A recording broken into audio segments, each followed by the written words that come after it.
Welcome to the Productivity Podcast. Sue's back with us for some more productivity insights. Hi, Sue. Hello. And we're going to talk about productivity evolution. So, do you want to explain a bit more, put some meat on the bone? Well, we all know that the world's changing all the time, and businesses have to be changing in line with that as well too. And it's so much easier if you can keep making constant changes, whether it's to your customer offer and then keeping your operating model in line with it, or kind of always looking for those improvements in your operation, because you're always having to look for cost savings and things as things go along. So it's much easier to do that in ongoing, regular, small steps where you're planning ahead, rather than find yourself perhaps in a bit of a difficult time, maybe not going as far as a crisis, but then suddenly having to look for big changes. And it can be easy to just do nothing for a while, to think, right, we've delivered a whole load of stuff, we can sit back for a while. I think that's quite a dangerous strategy because it's so easy to get caught out. So constant change. I think if you're not moving forward slightly all the time, you're probably moving backwards against the competition. There's only a limit. There's only so long you can carry on doing that. And technology moves quickly in some areas. In other areas, it seems to linger around, and I'll probably use things like electronic shelf edge labels, RFID.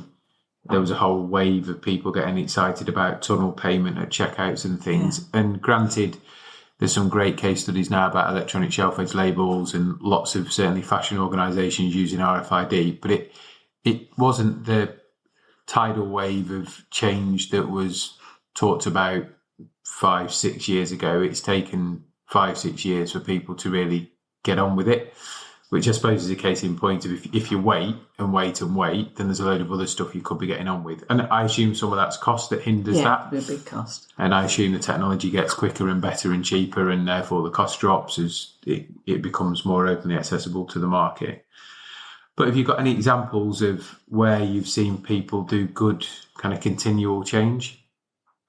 Yeah, I suppose one of the clients that we had actually set themselves some targets, and they did it from an efficiency study. So an efficiency study is one where we do laps of the operation, and from that we record the proportion of time that's spent on the different activities that happen. So some of that will be non-value add time, so also known as lost and unproductive time, but also time on different aspects. So how long are they spending on admin versus doing other things? And actually that organisation set themselves some top-line targets to move activity out of both non-value add and then the essential tasks that they have to do into customer time. And that's an organisation that, for them, spending more time with customer adds value. It's a very sales-orientated business.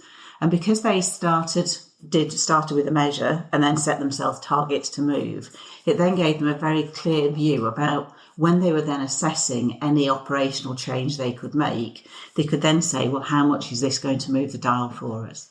And I always find efficiency studies a really great place to start when you're looking at these things, because we've got some really good benchmarks now. So if you're talking about in warehousing, the amount of time people spend actually picking or putting stock away versus moving, so whether it's trucking or whether it's walking on foot, that's really insightful. And then for things like retail, we've got it on how long people are spending on handling stock. What's the ratio of, does most of your delivery go out first time? So are you spending a lot of time on replenishment? Because that suggests that you're not putting it away first thing. So the fact that we can benchmark those things gives some people some really clear places to start, as well as kind of the observations and things that we make. And we've done a previous episode, haven't we, around efficiency study. If people want to dig into that in more detail, and activity study and role study and predetermined MTM analysis. So I think there's two things to pick up on there. So one, it's not necessarily all about cost saving, maybe reapportioning costs. Yeah. And two, I think there's a massive art in the whole taking it out of task and process or non-value add and putting it in customer. I think it's quite easy to take it out of task and process, but almost increase your non-value add by stealth. Yeah. So are there ways that you've seen people have done a good job in terms of making sure it doesn't go and drop into the non-value add? I think it starts right back at the beginning. So a lot of businesses have a productivity roadmap, which is kind of what I refer to the other businesses having, so some clear targets. So in an ideal world, a productivity roadmap will look at quick wins, things you'll deliver this year. But the power of it is you'll be looking at things that you have to do the work for now to deliver next year. So I think the places that get it right, where they're able to put these changes in that don't deliver a lot of non-value add, is one, they've got a reasonable understanding of what the size of the change will be. So, for example, if I save a second on something that I do not very often, it doesn't add up to much. Is it really worth doing that change? If I save a second on something, but it's, for example, time between customers, and I can't do anything else with that time, it potentially just drops into dead time. So the people who've got a really good understanding of what a change will deliver for them, and then how that relates to their salary budgets and kind of how their model works, then I think they're the ones that do best. And you really get to that by, one, having a clear understanding of what you're doing rather than grabbing at a headline, because some of these changes can look quite glitzy and exciting, and when you look at what they really deliver in terms of realisable benefit, it might not be there. So one, they've got a real clear eye on where the money's spent and what they could free up. And the other thing is that they're probably doing quite a bit of testing and learning before they start. So, how can you put it into practice, learn from it, tweak it before you go to a full rollout? Because once things are in full rollout, to change it is obviously much harder than if it's just in a testing stage. And it touches on a couple of chapters in the book, doesn't it? So I know we've launched the book at the Productivity Forum. Lots of people there, well, everybody that came got a copy, lots of requests for copies since. Do you want to just touch on the book again briefly, just for those that weren't aware of it? Yeah, so it's intended to be something that you dip into. It's based around the 10 most frequently asked questions we get, and one of the chapters is about productivity roadmaps. So it's intended that you can read about it, get some background. There's case studies in there, there's quick wins, tells you how you can tackle it. So hopefully it's something that's a very practical guide for people that are facing real-time challenges. And whether that's something that's a kind of an in-your-face now challenge, or whether that's, I know that I need to do continuous improvement, I think for all those situations, it'll hopefully be something that's helpful. And design that you can kind of pick it up, put it down, jump in for a chapter that's relevant at the time. It's not a kind of cradle to grave read. No, it's not a start at the end and work your way through. They're independent chapters, so you can just dip in and out as you see fit. And if people want a copy? At the moment, they'll need to contact us. Soon it's going to be available via Amazon. So it's kind of a week or so away from that.